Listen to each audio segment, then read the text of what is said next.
வணக்கம் நண்பர்களே. மீண்டும் ஒரு முறை உங்களை எல்லாம் செல்வா ஸ்டுடியோவின் இந்த காணொலிக்காக சந்திப்பதிலே நான் பெருமகிழ்ச்சி அடைகின்றேன்.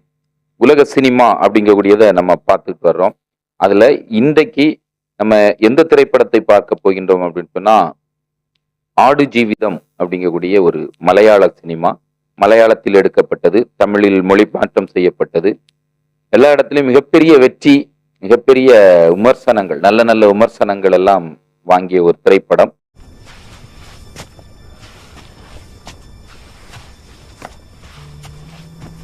கிட்டத்தட்ட ஒரு 16 வருட திட்டமிடல் இந்த படத்திற்கு உண்டு அப்படின்னு சொல்லி அதனுடைய இயக்குனர் பிளஸ்ஸிங் அவர்கள் சொல்லியிருப்பாங்க.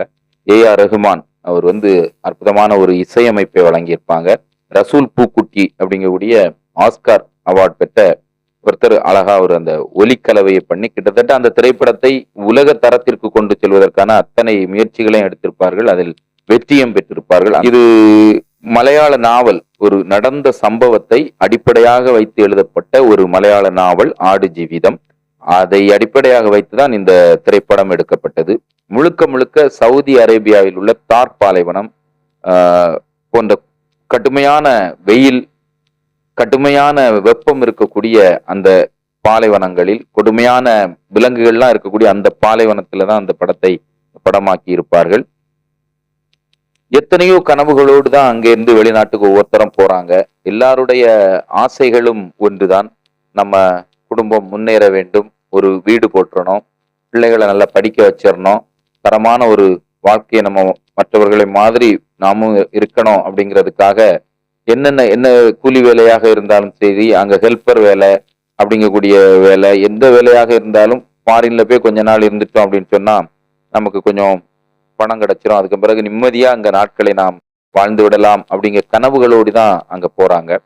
அப்படி போகக்கூடிய 2 பேருடைய கதை தான் நஜீப் மற்றும் ஹக்கீம். இதுல நஜீப் அப்படிங்கக்கூடிய கதாபாத்திரத்தில் பிருத்திவிராஜ் அவர்கள் மிகச்சிறப்பான ஆகச்சிறந்த ஒரு நடிப்பை வெளிப்படுத்தி,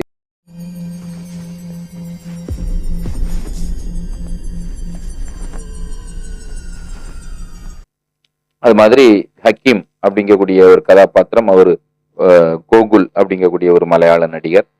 நஜீப்பினுடைய மனைவியாக அமலாபால் அவங்க நடிச்சிருப்பாங்க. மனைவியிடமிருந்து அப்படியே கண்ணீர் சிந்த வழி அனுப்பி வைத்து ஒரு ரயில்வே ஸ்டேஷன்ல இருந்து அப்படியே போறாங்க. சவுதி அரேபியாவினுடைய அந்த ஏர்போர்ட்ல இறங்குறாங்க. எங்க போகணும் அப்படிங்கிறது தெரியாது 2 பேருக்கும். அப்படியே பார்த்துக்கிட்டு இருக்காங்க. நம்மளை கூப்பிட்டதுக்கு யார் வருவா அப்படின்னு நினைக்கும் போது ஒருத்தர் வாராரு.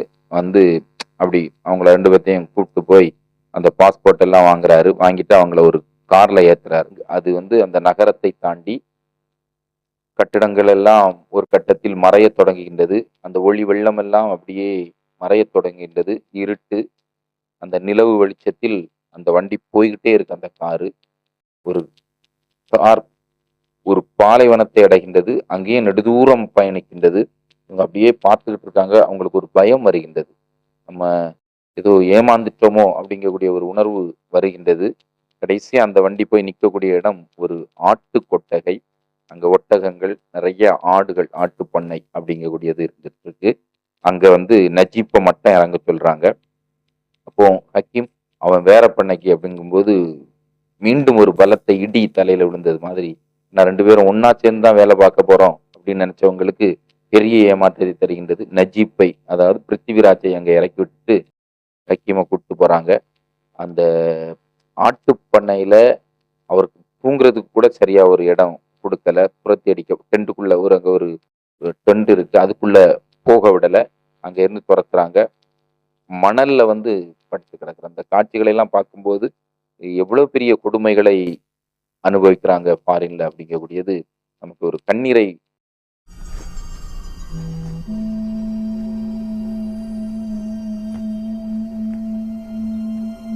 இவர் அந்த ஆட்டு கொட்டகையில ஆடுகளோடு ஆடாகவே மாற வேண்டும், அவ்வளவுதான். இந்த நடை கூட ஆடு நடக்கிறது மாதிரி நடக்க ஆரம்பிக்கிறாங்க ஒரு கட்டத்துல. ஆடு தண்ணி குடிக்கக்கூடிய அந்த தொட்டில தண்ணி குடிக்கிறாரு. என்ன தண்ணி கிடையாது, அங்க தண்ணி கிடையாது. சாப்பாடுங்கிறது ஒரு ரொட்டி துண்டு மாதிரி ஒரு பெரிய, அதையும் தண்ணியில முக்கி சாப்பிட சொல்லுவாங்க. வேற எதுவும் கிடையாது. அப்படி ஒரு சாப்பாடு. பசிக்கும் போது இடுப்புல இருக்கிறத வச்சு கடிச்சு சாப்பிட்டுட்டு அப்படி அங்க வச்சுட்டு அப்படி ஒரு வாழ்க்கை. இவர் அங்க போகும்போது அங்க ஒரு ஹிந்திக்காரர் இருக்காரு.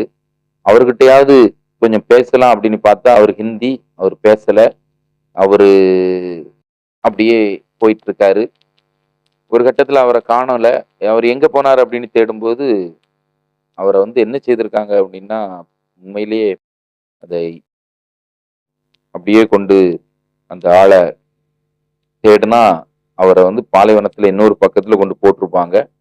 அங்க வந்து கழுகுகள் அவருடைய உடலை தின்று கொண்டிருக்கும். இதை பார்த்த நஜீப்புக்கு ஒரு மன பிறழ்வு, அப்படி ஒரு மனச்சிதைவு ஏற்படுகின்றது. அலறுகிறான்.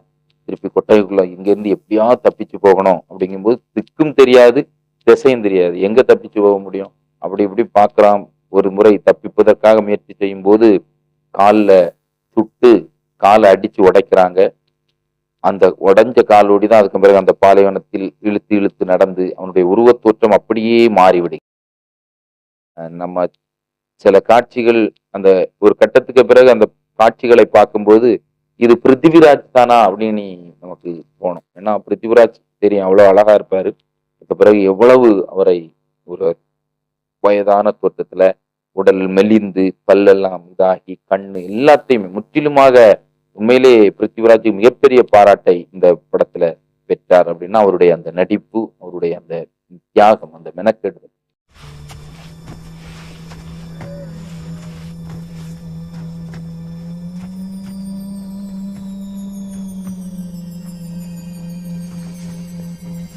கடைசியா ஒரு வழி பிறக்கின்றது. அவர் கூடவே வந்த அந்த ஹக்கீம ஒரு இடத்துல சந்திக்கிறாரு. ஒரு நாள் இது எதேச்சையாக சந்தித்து விடுகின்றார்கள். அவ்வளவு 2 பேரும் சந்திக்கும் போது அவ்வளவு சந்தோஷம் அந்த பாலைவனத்துல. கெட்டி பிடித்து அப்பதான் அந்த ஹக்கீம் சொல்றா, நம்ம தப்பிக்கலாம், என் கூடல ஒருத்தர் இருக்காரு, அவருக்கு எல்லா மொழியும் தெரியும், அவரை நமக்கு வழிகாட்டுவாரு, நான் அவருக்கு கூப்பிட்டு வரேன், நம்ம 3 பேரும் ஒரு நாள் தப்பிச்சிடணும் அப்படின்னு சொல்லி அந்த ஒரு நாள் நிர்ணயிக்கப்படுகின்றது. எந்த நாள்னா இவங்களுடைய எஜமான் ஒருத்தருடைய மகளுக்கு கல்யாணம் அப்படின்னு அந்த கொட்டகையில இருக்கக்கூடிய அந்த மேற்பார்வையாளர் அந்த அரபி எல்லாருமே போயிடுறாங்க. அன்னைக்குதான் நம்ம தப்பிக்கணும் அப்படின்னு சொல்லி அந்த இரவு வருகின்றது. அன்னைக்கு வந்து அந்த கஃபில் கிளம்பி போகும், நான் கல்யாணத்துக்கு போறேன், நீ ஆட்டெல்லாம் நல்லா பாத்துக்க அப்படின்னு அரபு தான், பாதி அரபு மொழியில் தான் நாங்க பேசப்படுகின்றது. சொல்லிட்டு போனதுதான் உண்டு. அந்த பிருத்திவிராஜ் முதல்ல என்ன செய்வார் அப்படின்னு சொன்னா குளிப்பார் பாருங்க. அந்த காட்டு அவரு கிட்டத்தட்ட 2 வருடங்களாக தலையில தண்ணியே படாம குளிக்காம இருந்தவர் இவன் கிளம்பி போனதுதான் உண்டு.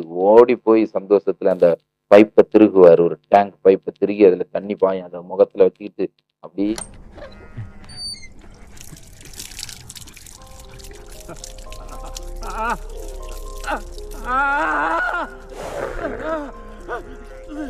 மூணு பேருமாக அந்த பாலைவனத்தை கடக்க ஆரம்பிக்கின்றார்கள். திக்கு தெரியாது, திசை தெரியாது, எந்த ஊருக்கு போறோம்னு தெரியாது, எங்க ரோடு இருக்குன்னு தெரியாது, எதுவுமே தெரியாம அந்த பாலைவனத்தில் நடந்து கொண்டே இருக்கின்றார்கள்.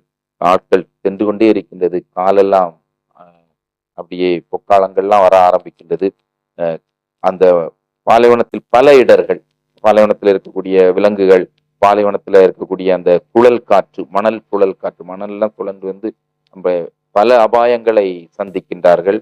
எல்லாவற்றையும் தண்ணி பிரச்சனை, தண்ணீர் இல்லாம மயங்கி விழுறது அடிக்கடி. அப்போ அந்த தண்ணிக்காக என்னென்ன செய்யறாங்க அப்படிங்கக்கூடியதெல்லாம் ரொம்ப சிறப்பாக அந்த படத்தை நடத்தியிருப்பாங்க. கடைசியில் அந்த 3 பேரும் ஊருக்கு வந்து சேர்ந்தார்களா, சாலையை கண்டடைந்தார்களா அப்படிங்கிறது தான் கிளைமாக்ஸ். கண்டிப்பாக அனைவருமே பார்க்க வேண்டும். ஒரு கலை என்பது மனிதனுடைய யதார்த்தமான வாழ்க்கையை பிரதிபலிக்கின்ற வகையில் இருக்கணும். அதை 100க்கு 100 செய்த ஒரு திரைப்படம் ஆடு ஜீவிதம்.